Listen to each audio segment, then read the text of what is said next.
আসসালামু আলাইকুম, আমার নাম ডাক্তার সোহান। আমাদের সাথে আছেন আমাদের sir doctor Shamim Reza sir, MD haematology. স্যারের কাছে আমার থ্যালাসেমিয়া সম্পর্কে কিছু প্রশ্ন।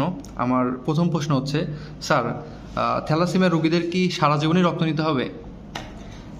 না, থ্যালাসেমিয়া রোগীদের সারা জীবন রক্ত নিতে হবে না। থ্যালাসেমিয়া রোগী আমরা জানি যে হিমোগ্লোবিনের টার্গেট লেভেল বাচ্চাদের ক্ষেত্রে যদি 9-এর উপরে থাকে এবং বয়স্ক রোগীদের ক্ষেত্রে 8-এর উপরে থাকে, তাহলে থ্যালাসেমিয়া রোগীদের ক্ষেত্রে রক্ত নিতে হয় না। আর আমরা জানি যে এখন রক্ত বাড়ানোর জন্য কিছু ওষুধ আছে, সেই ওষুধগুলো যদি খেয়ে যদি রক্ত 9-এর উপরে থাকে বা 8-এর উপরে থাকে, তাহলে তো সারা জীবন রক্ত নেওয়ার দরকার নেই। আচ্ছা স্যার, 2 নম্বর প্রশ্ন হচ্ছে, স্যার থ্যালাসেমিয়ার যারা পেশেন্ট থাকে এদের খাবার দাবার সম্পর্কে অনেক প্রশ্ন থাকে, যে কোনগুলো খেতে পারবো, কোনগুলো একদম খাওয়া যাবে না, এই সম্পর্কে যদি স্যার কিছু বলতেন। হ্যাঁ, ধন্যবাদ। আমরা সাধারণত থ্যালাসেমিয়া রোগীদের ক্ষেত্রে যেগুলো আয়রন কন্টেনিং ডায়েট, আয়রন সমৃদ্ধ খাবারগুলো আমরা অ্যাভয়েড করি।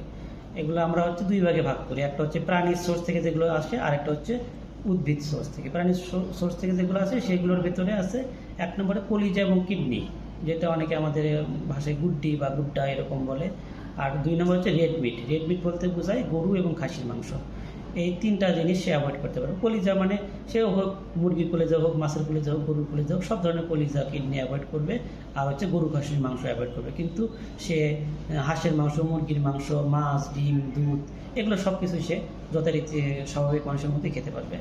আর প্রাণীজ সোর্সের ভিতরে অনেক কিছুই আছে। আমি সহজ ভাষায় যদি বলি, যেগুলো খাবার বা সবজি কাটলে চাকু বা বটির গায়ে বা সবজি বা ফলের গায়ে কালো দাগ পড়ে, অনেক বেশি কালো দাগ পড়ে। কম বেশি কালো দাগ অনেকটাই সবগুলোই পড়ে, কিন্তু যেগুলোতে বেশি কালো দাগ পড়ে সেগুলো অ্যাভয়েড করতে হবে। যেমন কচুর শাক, লাল শাক, পেয়ারা, বেদেনা, কাঁচা কলা, এই জিনিসগুলোতে অনেক আয়রন থাকে। এগুলো যত সম্ভব পরিহার করে চলতে হবে।